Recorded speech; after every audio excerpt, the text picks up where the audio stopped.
الحمد لله رب العالمين والعاقبة للمتقين ولا عدوان إلا على الظالمين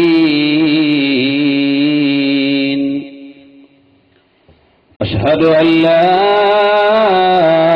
إله إلا الله وحده لا شريك له ونشهد أن سيدنا وحبيبنا ونبينا وسندنا محمدا صلى الله عليه وسلم أرسله بالهدى ودين الحق ليظهره على الدين كله ولو كره المشركون بسم الله عظيم القدرة والشان شديد البطش والبرهان حافظ الدين والقرآن بسم الله ما شاء الله كان بسم الله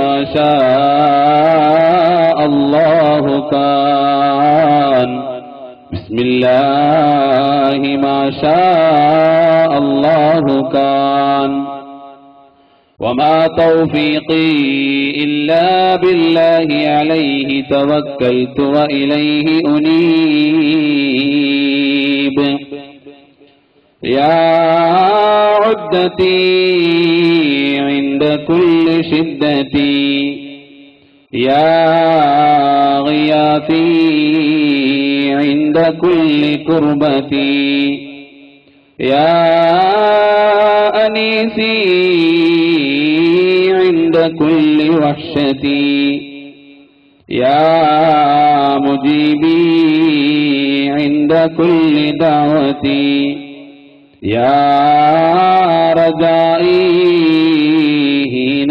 تنقطع حيلتي نحمدك بأجل المحامد نصلي ونسلم على رسولك وحبيبك مصطفى محمد صلى الله عليه وسلم وعلى آله وأصحابه وأتباعه وأهل بيته وعترته أجمعين أما بعد فأعوذ بالله من الشيطان الرجيم بسم الله الرحمن الرحيم كلا إذا بلغت التراقي وقيل من راق وظن أنه الفراق والتفت الساق بالساق إلى ربك يومئذ المساق صدق الله مولانا العلي العظيم وصدق وبلغ رسوله النبي الكريم ونحن على ذلك من الشاهدين الشاكرين والحمد لله رب العالمين قال نبينا وحبيبنا محمد صلى الله عليه وسلم كن في الدنيا كأنك غريب أو غابر سبيل وعد نفسك من أصحاب القبور صدق رسوله النبي الكريم يا ربي واجعل رجائي غير منعكسي لديك واجعل حسابي غير منغرم مولاي صل وسلم دائما أبدا على حبيبك خير للخلق كلهم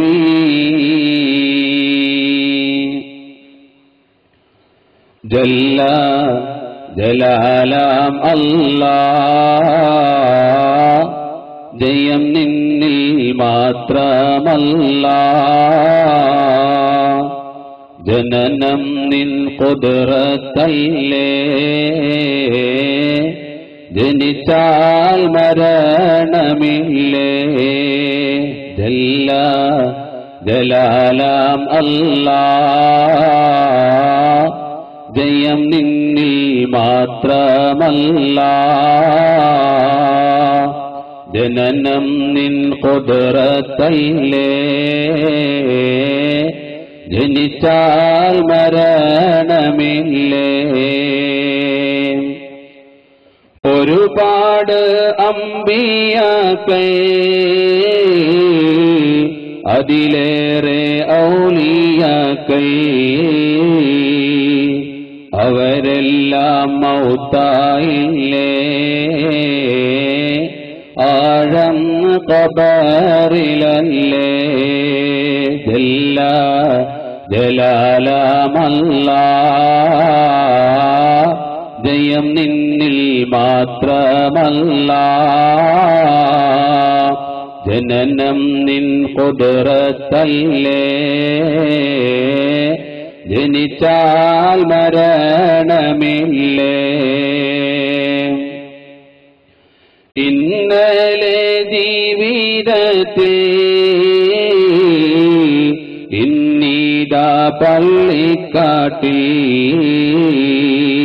നാളെ മഹ്ശറയിൽ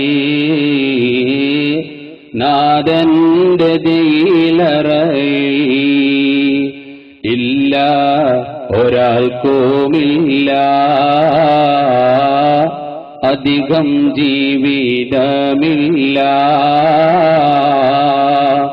എല്ലാം ഒരുവൻ വീതി എല്ലാവർക്കുമുണ്ടാവീതി മരിക്കാതെ ബാക്കിയെങ്കിൽ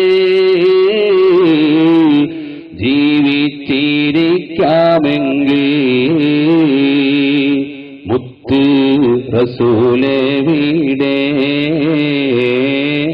ഉത്തമരാം നബിയല്ലേ ജല്ല ജലാലാം അല്ലാഹ്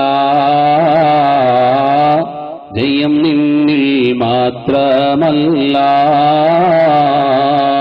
ജനനം നിൻ ഖുദ്റത്തല്ലേ ജനിച്ചാൽ മരണമില്ലേ അസ്സലാത്തു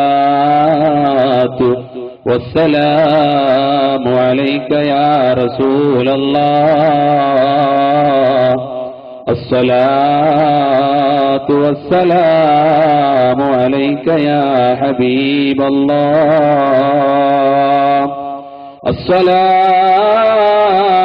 والسلام عليك يا نبي الله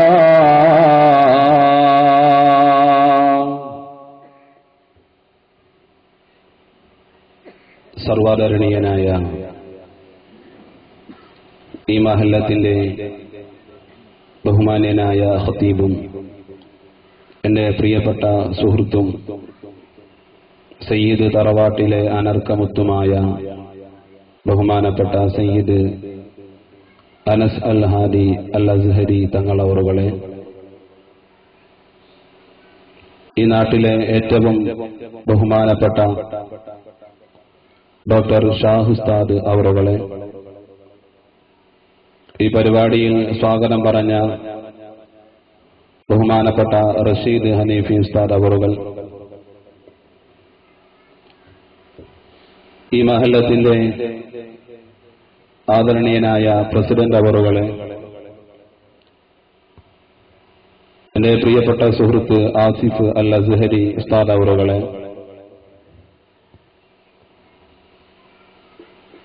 ഈ പള്ളിയിലെ മുഅദ്ദിൻ ഉസ്താദ്, മറ്റ് വേദിയിലും സദസ്സിലും ഉപവിഷ്ടരായിരിക്കുന്ന പണ്ഡിതന്മാരെ,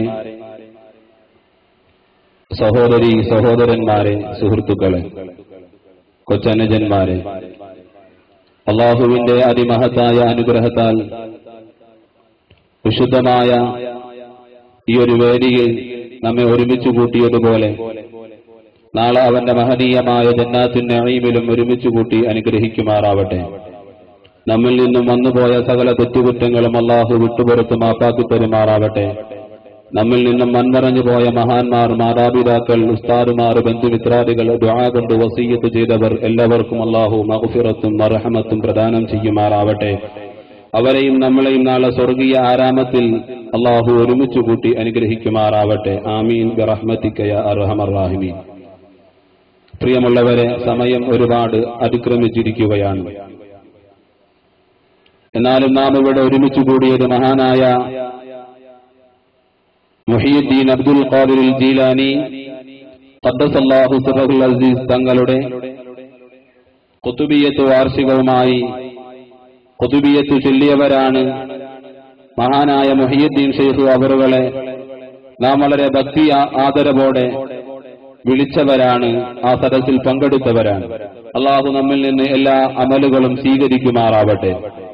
പ്രിയമുള്ളവരെ, എന്നിൽ അർപ്പിതമായ വിഷയം ക്ഷണിക്കാതെ എത്തിയ അതിഥി എന്നുള്ളതാണ്.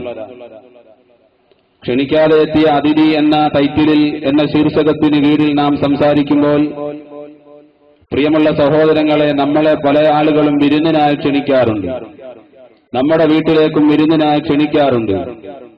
എന്നാൽ നാം ആരും ക്ഷണിക്കാതെ തന്നെ നമ്മെ ഓരോരുത്തരെയും തേടിയെത്തുന്ന, നമ്മളിലേക്ക് വന്നെടുക്കുന്ന, നമ്മുടെ ചെരുപ്പിന്റെ വാറിനേക്കാൾ വള്ളിയേക്കാൾ നമ്മോടടുത്തിരിക്കുന്ന മരണം എന്ന് പറയുന്ന വിരുന്നുകാരൻ നാം വിളിക്കാതെ തന്നെ നമ്മളിലേക്ക് കടന്നെത്തുന്നതാണ്.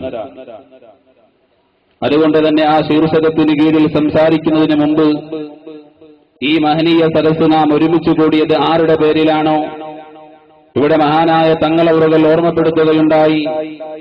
ഒരു കാലഘട്ടത്തിലെ ഇതിഹാസമായിരുന്ന, ഒരു കാലഘട്ടത്തിൽ ഒരുപാട് ആളുകളെ ഇസ്ലാമിലേക്ക് ആനയിച്ച, തന്റെ പ്രവർത്തന ഫലം കൊണ്ട് ആയിരങ്ങളെ തന്നിലേക്ക് ആവാഹിച്ച മഹാനായ ഗൗസ് മുഹീദ്ദീൻ അബ്ദുൽ ഖാദിർ ജീലാനി ഖദ്ദസല്ലാഹു സിറഹുൽ അസീസ്. ആ മുഹീദ്ദീൻ ശൈഖ് എന്നൊരു പേര് കേൾക്കുമ്പോൾ നമുക്കൊക്കെ തോന്നുന്നത് ഒരു ഔലിയ എന്ന് പറയുമ്പോ വെറ്റയും മുറുക്കി ചുവപ്പിച്ചുകൊണ്ട് നടന്ന ഒരു ഫക്കീറായ സാധുവായ മനുഷ്യനായിരുന്നു എന്നാണ്. എന്നാൽ സാമ്പത്തികമായി ഒരുപാട് സമ്പത്തിന്റെ അധിപനായിരുന്നു മഹാനായ മുഹീദ്ദീൻ അബ്ദുൽ ഖാദിർ ജീലാനി ഖദ്ദസല്ലാഹു സിറഹുൽ അസീസ്. ഈ ഒരു വേദി ആ മഹാനവറുകളുടെ പേരിലായതുകൊണ്ട് ആ മഹാനവറുകളെ പറ്റി പറയാതെ നമ്മുടെ വിഷയത്തിലേക്ക് കടക്കൽ ഉചിതമല്ല എന്ന് മനസ്സിലാക്കിയിട്ടാണ് ആദ്യമായി ആ മഹാനവറുകളുടെ സംഭവം ഞാൻ ഓർമ്മപ്പെടുത്തുന്നത്. മഹാന്മാരായ പണ്ഡിതന്മാർ നമ്മെ ഓർമ്മപ്പെടുത്തിയിട്ടുണ്ട്. റാ കൊണ്ട് തുടങ്ങുന്ന 4 മാസങ്ങളെ പ്രിയമുള്ളവരെ നിങ്ങൾ പ്രത്യേകം ശ്രദ്ധിക്കണം. അറബിയിലെ റാ കൊണ്ട് തുടങ്ങുന്ന 4 മാസങ്ങൾ നമുക്കറിയാമല്ലോ. അതിൽ ഒരു പ്രധാനപ്പെട്ട മാസമായിരുന്നു റബീഉൽ അവ്വൽ. ആ റബീഉൽ അവ്വലിന്റെ പ്രത്യേകതകൾ നമ്മുടെ ബിഞ്ചുകുട്ടികൾ മുതൽ നമ്മുടെ എല്ലാ പ്രഭാഷണ വേദികളിലും നാം ആസ്വദിച്ചവരാണ്. മങ്കൂസിന്റെ, സ്വലാത്തിന്റെ, തഹ്ലീലിന്റെ ഓരോ വചനങ്ങളും അന്തരീക്ഷത്തെ മുഖരിതമാക്കിക്കൊണ്ട് നാം പാടിയവരാണ്, പറഞ്ഞവരാണ്, അറിഞ്ഞവരാണ്. ആ റബീഉൽ അവ്വലിന്റെ പ്രത്യേകത ഞാൻ പറയാതെ തന്നെ നമുക്കറിയാവുന്ന കാര്യമാണ്. മുഹമ്മദ് മുസ്തഫ സല്ലല്ലാഹു അലൈഹി വസല്ലമ തങ്ങളുടെ ജന്മം കൊണ്ട് അനുഗ്രഹീതമായ ആ നബിതങ്ങളെ ഭൂമി ലോകത്തേക്ക് വന്നപ്പോൾ നമുക്കറിയാം ഒരുപാട് അത്ഭുത സംഭവങ്ങൾ നടന്ന ആ മധുഹിന്റെ കീർത്തനങ്ങൾ, അപദാനങ്ങൾ നാം ശ്രവിച്ചവരാണ്, അറിഞ്ഞവരാണ്. അത് റാ കൊണ്ട് തുടങ്ങുന്ന ഒരു മാസമാണ്. ആ മാസത്തെ നിങ്ങൾ പ്രത്യേകം ശ്രദ്ധിക്കണം. അതിനുശേഷം കടന്നു വന്നത് റബീഉൽ ആഖിറാണ്. അതും റാ കൊണ്ട് തുടങ്ങുന്ന ഒരു മാസമാണ്. ആ റബീഉൽ ആഖിറിന്റെ പ്രത്യേകത എന്താ? ഔലിയാഇന്റെ ഖുതുബാകുന്ന മഹാനായ മുഹീദ്ദീൻ അബ്ദുൽ ഖാദിർ ജീലാനി ഖദ്ദസല്ലാഹു സിറഹുൽ അസീസ് തങ്ങളുടെ ആണ്ടുനേർച്ച കേരളക്കരയിൽ പല ഭാഗങ്ങളിലും നടന്നു. ഇപ്പോൾ നമ്മുടെ ഈ മംഗലാപുരത്തിന്റെ ഈ ഒരു പ്രദേശത്ത് നടക്കുകയാണ്. അങ്ങനെ ലോകത്തിന്റെ വിവിധ ഭാഗങ്ങളിൽ മഹാന്മാരായ അമ്പിയാക്കളെയും മൗലിയാക്കളെയും ആദരിച്ച് ബഹുമാനിച്ചുകൊണ്ട് അനുദാപനങ്ങളും അവിടുത്തെ പ്രകീർത്തനങ്ങളും നടത്തിക്കൊണ്ടിരിക്കുകയാണ്. അപ്പോ റാ കൊണ്ട് തുടങ്ങുന്ന രണ്ടാമത്തെ മാസമാണ് റബീഉൽ ആഖിർ മാസം. അതിലാണ് നമ്മൾ നിലകൊള്ളുന്നത്. ആ മാസത്തെ നിങ്ങൾ പ്രത്യേകമായി ഗൗനിക്കണമെന്ന് പണ്ഡിതന്മാർ നമ്മെ പഠിപ്പിക്കുന്നു. പിന്നെ റാ കൊണ്ട് തുടങ്ങുന്ന മറ്റൊരു മാസമാണ് റജബ്. റജബ് മാസത്തിന്റെ പ്രത്യേകത നമുക്കറിയാം. മഹാനായ മുഹമ്മദ് മുസ്തഫ സല്ലല്ലാഹു അലൈഹി വസല്ലം തങ്ങൾ ആ തങ്ങളെ ആമിന ഹബീബ് റളിയല്ലാഹു അൻഹ ഗർഭം ചുമന്നത് റജബിലാണ്. അല്ലാഹുവിന്റെ ഹബീബ് മുഹമ്മദ് മുസ്തഫ സല്ലല്ലാഹു അലൈഹി വസല്ലം തങ്ങളെ ആമിന ഹബീബ് ഗർഭം ചുമക്കാൻ തുടങ്ങുന്നത് റജബിലാണ് തുടങ്ങുന്നത് എന്ന് മാത്രമല്ല, ആ പ്രവാചകർ മുഹമ്മദ് മുസ്തഫ സല്ലല്ലാഹു അലൈഹി വസല്ലം തങ്ങൾ ഇസ്റാഉം മിഅ്റാജും നടന്നത് പുണ്യമായ റജബ് മാസത്തിലാണ്. പരിശുദ്ധ ഖുർആനിന്റെ സൂറത്തുൽ ഇസ്റായിലൂടെ നാം പാരായണം ചെയ്യുന്ന സുബ്ഹാനല്ലദീ അസ്റാ ബിഅബ്ദിഹി ലൈലൻ മിനൽ മസ്ജിദിൽ ഹറാം إلى المسجد الأقصى الذي باركنا حوله لنريه من آياتنا إنه هو السميع البصير.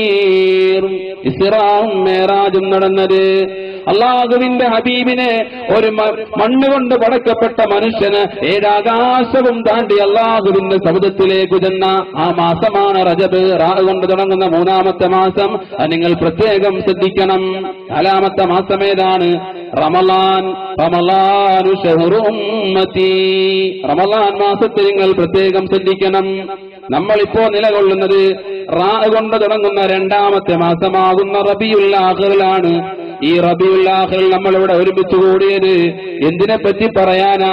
നമ്മളിവിടെ പള്ളിയിൽ മഗ്‌രിബിനു ശേഷം അല്ലാഹുവിന്റെ ഹബീബിനെ ഓരോ വാലിമാരും ഓരോ നബി വാശി ഞാൻ എന്റെ സീബാവ കാൻവാശി എന്നോവർ മഹാനായ മുഹീദ്ദീൻ അബ്ദുൽ ഖാദിർ ജീലാനി ഖദ്ദസല്ലാഹു സിർറഹുൽ അസീസ് തങ്ങൾ ഓരോ ഔലിയാക്കളും ഓരോ പ്രവാചകന്മാരെ അനുധാവനം ചെയ്തിട്ടാണ് അള്ളാഹുവിന്റെ അടുത്ത ആളാകുന്നത്.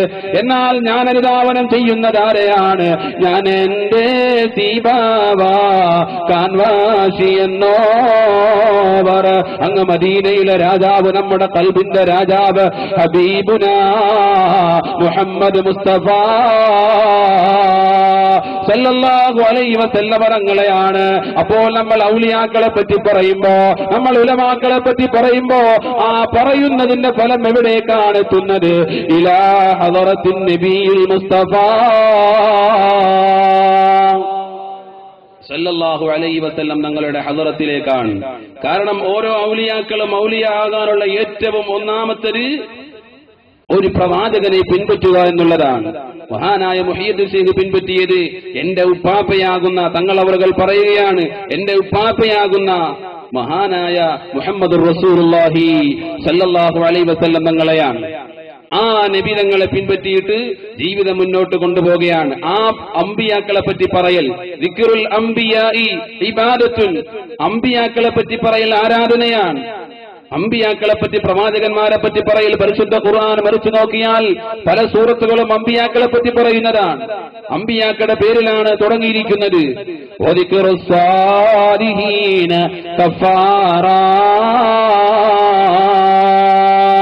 എന്നാൽ ഔലിയാക്കളെ പറ്റി പറയലോ, സാലിഹീങ്ങളായ ഔലിയാക്കളെ പറ്റി പറയൽ അത് പാപികളായ നമ്മുടെ പാപം പൊറുക്കാനുള്ള ഒരു കാരണമാണെന്ന് മുഹമ്മദ് മുസ്തഫ സല്ലല്ലാഹു അലൈഹി വസല്ലം. അപ്പോൾ ഔലിയാക്കളെ പറ്റി പറയൽ കഫാറ,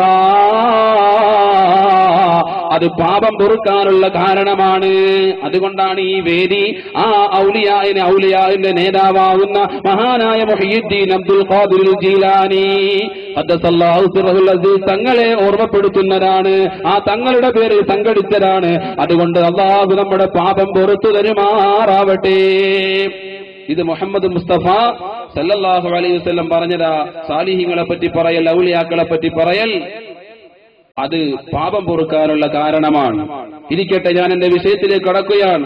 ആ ഔലിയാക്കളെ കളിയാക്കൽ, ആ ഔലിയാക്കളുടെ കുത്തുബിയത്ത് വാർഷികം നമ്മുടെ പള്ളിയിലും നമ്മുടെ വീടുകളിൽ നടക്കുമ്പോ നമുക്കറിയാലോ, ഒരു കാലത്ത് നമ്മുടെയൊക്കെ ഈമാനികമായ ആവേശം നമ്മുടെ ഇന്ത്യൻ സ്വാതന്ത്ര്യ സമരത്തിന് വേണ്ടിയിട്ട് സന്ധിയില്ലാ സമരം ചെയ്യുമ്പോ ഇവിടെയുള്ള ബഹുമാനപ്പെട്ട ആലുമുസ്ലിയാരെ പോലെയുള്ള പണ്ഡിതന്മാർ അവർ ചെയ്തതെന്താ? അവരുടെ കയ്യിലുണ്ടായിരുന്നത് ബോംബല്ല, അവരുടെ കയ്യിലുണ്ടായിരുന്നത് തോക്കല്ല, അവരുടെ കയ്യിലുണ്ടായിരുന്ന ആയുധം എന്തായിരുന്നു? ബദരിയത്ത് ചൊല്ലിയിട്ട് വബിഹംസത്തിൽ കർറാരി അമ്മിൽ മുസ്തഫ അസദില്ലാഹി വസീദി ശുഹദാഇ. ഈമാനികമായ ആവേശത്തോട് കൂടിയിട്ടവർ അടരാടാൻ വേണ്ടി അടർക്കളത്തിലേക്ക് പോയവരായിരുന്നു നമ്മുടെ മുൻഗാമികൾ. ആലിമുസ്ലിയാരെ തൂക്കിലേറ്റേറ്റുമ്പോ അവസാനം വെള്ളപ്പട്ടാളക്കാരന്റെ മുഖത്ത് നോക്കിയിട്ട് പറഞ്ഞതെന്താ?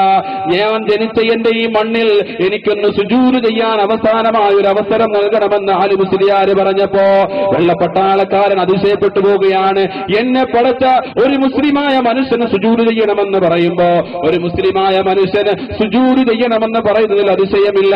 അവസാന സമയത്ത് പല സഹാബാക്കളും പറഞ്ഞിട്ടുണ്ട്, എന്നാൽ ഇത് ഈ മണ്ണിനോട് ചേർത്ത് ഞാൻ ജനിച്ചു വീണ മണ്ണ്, ആ മണ്ണിൽ എനിക്കൊന്ന് സുജൂദ് ചെയ്യാൻ അവസരം നൽകണമെന്ന് പട്ടാളക്കാരോട് പറയുകയാണ്. ആലിമുസ്ലിയാർക്ക് അവസരം കൊടുക്കുന്നു.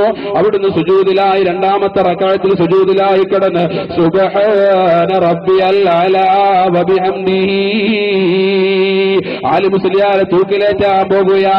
ഓരോ ദിവസങ്ങളും ജയിലിന്റെ കവാടങ്ങൾ എഴുതി വെക്കുകയാ. ആലിമുസ്ലിയാരെ തൂക്കിലേറ്റാൻ ഇനി 28 ദിവസമാ.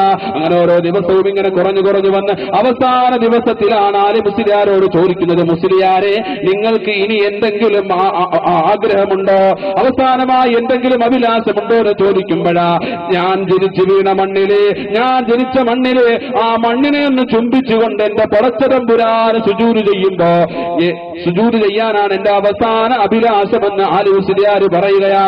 അങ്ങനെ സുജൂദിലായി കിടന്ന് രണ്ടാമത്തെ റക്അത്തിൽ സുജൂദിലായി സുബ്ഹാന റബ്ബിയൽ അലാ വബിഹംദിഹി ഇത് പറയുമ്പോ ആ സുജൂദങ്ങ് നീണ്ടുപോകുകയാ. പട്ടാളക്കാരൻ കരുതി, ബ്രിട്ടീഷുകാരൻ കരുതി ഇവൻ മരിക്കാൻ പേടിയായിട്ട് സുജൂദിൽ നിന്നും എഴുന്നേക്കാതെ കിടക്കുകയാ.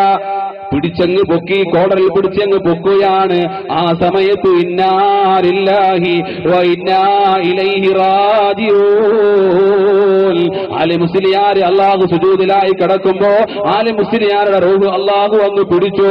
അല്ലാഹു പറയുകയാണ് എന്റെ ഔലിയാകുന്ന എന്നെ അറിഞ്ഞ് എനിക്ക് സുജൂദ് ചെയ്യുന്ന ഒരു പണ്ഡിതന് നിന്റെ തൂക്ക് കയറിൽ കിടന്ന് പിടയാനുള്ള ശരീരമല്ലാതെ അത് അല്ലാഹു അങ്ങ് പിടിച്ചുകൊണ്ടുപോവുകയാണ്. അതുകൊണ്ട് അങ്ങനെയുള്ളവരുടെ ആയുധം എന്തായിരുന്നു? ഒരു കാലത്ത് ആയുധം എന്തായിരുന്നു? അവരുടെയൊക്കെ ആയുധം ഒരിക്കലും ഞാൻ പറഞ്ഞതുപോലെ ബോംബുകളോ അല്ലെങ്കിൽ ഉഗ്രവിഷമുള്ള മാരക വസ്തുക്കളോ ഒന്നുമല്ലായിരുന്നു. കുത്തുബിയത്തായിരുന്നു, ബദർമാലയായിരുന്നു. അവരെല്ലാവരും അതേ ധർമ്മസമരത്തിന് വേണ്ടി, ഇന്ത്യൻ സ്വാതന്ത്ര്യ സമരത്തിന് വേണ്ടി പോകുമ്പോ വീട്ടിലിരുന്നു കൊണ്ട് ഉമ്മ പ്രാർത്ഥിക്കുകയാണ്, റളിയ ഇലാഹൂനാ അനഗൗതി ഖുതുബീനാ മുഹീദ്ദീൻ ശൈഖീനാ ഖുദ്നാ ബിഐദീനാ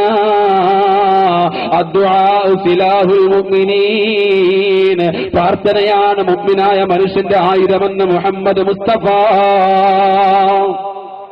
സല്ലല്ലാഹു അലൈഹി വസല്ലം പറയുകയാണ്. ആ ഔലിയാക്കളെ കളിയാക്കിയാൽ മൻ ആദാദി വലിയൻ ഫഖദ് ആദന്തു ബിൽ ഹർബ്. എന്റെ വലിയനെ ആരെങ്കിലും പരിഹസിച്ചാൽ, എന്റെ വലിയനെ പരിഹസിച്ചുകൊണ്ട് ഫേസ്ബുക്കിലൂടെ നീ പ്രചരിപ്പിച്ചാൽ, നീ നിന്റെ കൈ കൊണ്ട് ലേഖനം എഴുതിയാൽ, നീ നിന്റെ നാവ് കൊണ്ട് ഔലിയാക്കളെ ആക്ഷേപിച്ചാൽ ഫഖദ് ആദന്തു ബിൽ ഹർബി, അവനോട് ഞാൻ യുദ്ധം പ്രഖ്യാപിച്ചിരിക്കുന്നു. അള്ളാഹു പറയുകയാണ്, ഇത് ഇറാഖിന്റെ യുദ്ധപ്രഖ്യാപനമല്ല, ഇത് അമേരിക്കന്റെ യുദ്ധപ്രഖ്യാപനമല്ല, ലോകം മുഴുവനും അടക്കിയൊതുക്കി ഭരിക്കുന്ന രാജാതിരാജനായ തമ്പുരാന്റെ യുദ്ധപ്രഖ്യാപനമാ. എന്റെ അടിമയെ കളിയാക്കിയാൽ അവനോട് ഞാൻ യുദ്ധം പ്രഖ്യാപിച്ചിരിക്കുകയാ. നിങ്ങളൊന്ന് നോക്കിക്കോ, ഔലിയാക്കളെ പരിഹസിക്കുന്ന ആളുകളുണ്ടെങ്കിൽ, പണ്ഡിതന്മാരെ ആക്ഷേപിക്കുന്ന ആളുകളുണ്ടെങ്കിൽ അവരുടെ മനസ്സിൽ ഒരു സമാധാനവും കാണുകയില്ല. ഒരു യുദ്ധമുണ്ടാകുന്ന പ്രതീതിയ, യുദ്ധമുണ്ടാകുമ്പോൾ ഇതേപോലെയാണോ അവിടെ താമസിക്കുന്ന മനുഷ്യരുടെ മനസ്സ്? മനസ്സുള്ളത്. അവർക്ക് എപ്പോഴും അങ്ങ് പേടിയാ, എപ്പോഴും അങ്ങ് ടെൻഷനാ, എപ്പോഴും സമാധാനമില്ലായ്മയാ. ഈ ഒരു മനസ്സായിരിക്കും ഔലിയായിനെ പരിഹസിക്കുന്ന ആളുടെ മനസ്സെന്ന് അള്ളാഹുവിന്റെ ഹബീബ് മുഹമ്മദ് മുസ്തഫ അള്ളാഹു നമ്മെ കാത്തു രക്ഷിക്കുമാറാവട്ടെ. ഇവിടെ ബഹുമാനപ്പെട്ട തങ്ങൾ സൂചിപ്പിച്ചതിനോട് മാത്രം ഞാൻ പറഞ്ഞതാണ്. എന്റെ വിഷയത്തിലേക്ക് കടക്കുകയാണ്. പ്രിയമുള്ളവരെ, നമ്മൾ സംസാരിക്കുന്ന വിഷയം ക്ഷണിക്കപ്പെടാതെ എത്തിയ അതിരി ഞാൻ പറഞ്ഞുവല്ലോ. മഹാനായ സിദ്ദീഖുൽ അക്ബർ റളിയല്ലാഹു അൻഹു മഹാനവറുകൾ എപ്പോഴും ഇങ്ങനെ പാടിക്കൊണ്ട് നടക്കുന്ന ഒരു പദ്യമുണ്ട്. സബ്ബഹും മുസബ്ബഹു ലികുല്ലി ഇംറിഇൻ മുസബ്ബഹു ലിഅഹ്ലിഹി അൽ മൗതു അദ്നാ മിൻ ശിറാകി നഇലിഹി. ഓരോ മനുഷ്യരും സന്തോഷവാന്മാരായി സന്തോഷവതികളായി ഭൂമിലോകത്തുകൂടി ആർഭാടത്തിന്റെ പറുദീസയിൽ വാഴുമ്പോൾ മറന്നുപോകുന്ന മരുന്നില്ലാത്ത ഒന്നാണ് മരണമെന്ന് പറയുന്നത്. ആ മരണമെന്ന് പറഞ്ഞാൽ അൽ മൗതു അദ്നാ മിൻ ശിറാകി നഇലിഹി. സ്വന്തം ചെരുപ്പിന്റെ വാറ് എത്രയാണോ അവന്റെ കാലുമായി അടുത്തിരിക്കുന്നത് അതിനേക്കാൾ അവന്റെ മരണം അടുത്തിരിക്കുകയാ. അതേ, ഉദിച്ചത് മുഴുവനും അസ്തമിക്കുന്നതാണ്, തുടങ്ങിയത് മുഴുവനും ഒടുങ്ങുന്നതാണ്, ആദ്യമുള്ളതിന് മുഴുവനും അവസാനമുള്ളതാണ്. അതെ, ഇവിടെ പരിപാടി തുടങ്ങിയതാണ്, 3 ദിവസമായി ഇവിടെ നടക്കുകയാണ്, അവസാന ദിവസമാണ് എന്നതുപോലെ മനുഷ്യ നമ്മുടെ ജീവിതം തുടങ്ങിയതാണ്, ആ ജീവിതത്തിനൊരു അവസാനമുണ്ട്. എത്ര വല്ല സന്തോഷവാന്മാരായി കഴിഞ്ഞാലും, എത്ര വലിയ പണത്തിന്റെ പറുദീസയിൽ നാം വിളയാടിയാലും, ഭൗതികതയുടെ പളപളപ്പിൽ കിടന്ന് നാം ആനന്ദത്തിൽ ആറാടിയാലും, മരണമെന്ന് പറയുന്ന ഒന്നിനെ അത് മറികടക്കാൻ ഒരാൾക്കും സാധിക്കുന്നതല്ല. ഒരുപാട് ശാസ്ത്രം കണ്ടുപിടുത്തങ്ങൾ നടത്തിക്കൊണ്ടിരിക്കുകയാ, ഒരുപാട് പുരോഗമനത്തിന്റെ പടവുകൾ ചവിട്ടി ലോകം മുന്നോട്ട് സഞ്ചരിച്ചു കൊണ്ടിരിക്കുകയാ. ഇന്ന് നമ്മൾ ഈ സ്ഥലത്ത് നിന്ന് മൊബൈൽ ഫോണിലൂടെ അമേരിക്കയിലേക്കും സൗദി അറേബ്യയിലുമൊക്കെ അവിടേക്കൊക്കെ വിളിക്കുമ്പോൾ നിമിഷ നേരം കൊണ്ടാണ് നമ്മുടെ ആ ഫോൺ കോൾ എത്തുന്നത്. ആ സമയത്ത് തന്നെ എത്താൻ കഴിയുകയാണ്. എന്നാൽ ശാസ്ത്രം പറയുകയാണ്, കുറെ കാലം കൂടി കഴിയുമ്പോ മനുഷ്യനെ തന്നെ അവിടേക്ക് എത്താനുള്ള സംവിധാനങ്ങൾ ഞങ്ങൾ കണ്ടുപിടിച്ചുകൊണ്ടിരിക്കുകയാ. മനുഷ്യനെ തന്നെ അവിടേക്ക് എത്തിക്കും. അപ്പോൾ രാവിലെയിൽ ഈ കർണാടകയിൽ കണ്ട ഈ ഗണ്ടിബാഗിൽ എന്ന സ്ഥലത്ത് കണ്ട ഒരു മനുഷ്യനെ, അതെ, രാവിലെ 10 മണിക്ക് ഇവിടെ കണ്ടതാ, അവൻ ഉച്ചയാകുമ്പോ പറയുന്നു ഞാൻ അമേരിക്കയിൽ പോയിട്ട് വരികയാ, വൈകുന്നേരമാകുമ്പോ പറയുന്നു ഞാൻ ഇറാഖിൽ പോയിട്ട് വരികയാ. ഈ ഒരു സംവിധാനം ലോകം കണ്ടുപിടിച്ചുകൊണ്ടിരിക്കുകയാ. നിമിഷ നേരം കൊണ്ട് മനുഷ്യനെ പല സ്ഥലങ്ങളിലേക്കും ഇന്ന് മൊബൈൽ തരംഗം എത്തുന്നത് പോലെ, മൊബൈലിലൂടെ വിളിക്കുമ്പോൾ ആ കോളുകൾ എത്തുന്നത് പോലെ നിമിഷ നേരം കൊണ്ട് ഒരു മനുഷ്യനെ ഇനി കുറെ കാലം കൂടി കഴിയുമ്പോൾ എത്തിക്കുമെന്ന് ശാസ്ത്രം പറയുകയാണ്. ഒരു കാലത്ത് ബഹുമാനപ്പെട്ട മുഹയ്യിദ്ദീൻ അബ്ദുൽ ഖാദിർ ജീലാനി ഖദ്ദസല്ലാഹു സിർറഹുൽ അസീസ് തങ്ങളൊക്കെ പറഞ്ഞപ്പോ, അതെയോ 40 വീടുകൾ ഒരേ സമയത്ത് നോമ്പ് തുറക്കാൻ വേണ്ടി ചെന്നു എന്ന് പറയുമ്പോ, ഉമർക്കാലിയ മക്കയിൽ കണ്ടപ്പോ കേരളക്കരയിൽ കണ്ടവരുണ്ട്. ഇതെല്ലാം പറഞ്ഞപ്പോ നമ്മളെ പരിഹസിച്ച് പുത്തൻ പ്രസ്ഥാനക്കാരുണ്ട്. അവരെല്ലാം ഈ സമയത്ത് ഈ ആധുനിക സാഹചര്യത്തിൽ ജീവിക്കാനുള്ള അവകാശമില്ല. കാരണം എന്താ? ശാസ്ത്രം പറയുകയാണ്, കുറെ കാലം കൂടി കഴിയുമ്പോൾ അങ്ങനെ നിമിഷ നേരം കൊണ്ട് മനുഷ്യനെ പല സ്ഥലങ്ങളിലേക്കും എത്തിക്കാനുള്ള കണ്ടുപിടുത്തങ്ങളും സംവിധാനങ്ങളും ഞങ്ങൾ നടത്തിക്കൊണ്ടിരിക്കുകയാ. അവിടെയാണ് മഹാനായ മുഹയ്യിദ്ദീൻ ശൈഖ് പറഞ്ഞത്, വല്ലേ നിലത്തിന്നും എന്നെ വിളിപ്പോർക്ക് വായ്കൂടാ ഉത്തീരം ചെയ്യും ഞാനെന്നോവർ. അങ്ങനെ സംവിധാനങ്ങൾ ഒരുപാട് കണ്ടുപിടിച്ചുകൊണ്ടിരിക്കുകയാണ്. പക്ഷേ അങ്ങനെ നിമിഷ നേരം കൊണ്ട് മനുഷ്യനെ പല സ്ഥലങ്ങളിലേക്കും എത്തിക്കാനുള്ള സംവിധാനങ്ങൾ ലോകം കണ്ടുപിടിച്ചുകൊണ്ടിരിക്കുന്നു. എന്നാൽ ഈ മനുഷ്യൻ മരിക്കാതിരിക്കാനുള്ള ഒരു മരുന്നും ഇന്നുവരെ ലോകം കണ്ടുപിടിച്ചിട്ടില്ല. അതുകൊണ്ട് ജനിച്ചവര് മുഴുവനും മരിക്കേണ്ടതാണ്, ഉദിച്ചത് മുഴുവനും അസ്തമിക്കുന്നതാണ്, തുടങ്ങിയത് മുഴുവനും ഒടുങ്ങുന്നതാണ്, ആരംഭിച്ചത് മുഴുവനും അവസാനിക്കുന്നതാണ്. അതുകൊണ്ട് മനുഷ്യരെ, മുഅ്മിനീങ്ങളെ, പ്രിയമുള്ളവരെ, നമ്മൾ ജനിച്ചവരാണ്. നമുക്കറിയാലോ, നമ്മൾ ജനിച്ച ഡേറ്റ് കൃത്യമായി നമുക്കറിയാം, നമ്മൾ ഡേറ്റ് ഓഫ് ബർത്ത് നമുക്ക് കൃത്യമായി അറിയാം. എന്നാൽ നമ്മൾ എന്നാ മരിക്കുന്നതെന്ന് ചോദിച്ചാൽ ആർക്കും അതിനെപ്പറ്റി അറിയാൻ കഴിയില്ല. നമ്മൾ എന്നാ മരിക്കുന്നത്? എത്രയോ ആളുകളാണ് ആരോഗ്യവാന്മാരായിരിക്കുമ്പോൾ ചെറുപ്പക്കാരാ, ഞാനും നീയും കരുതും, ഞാൻ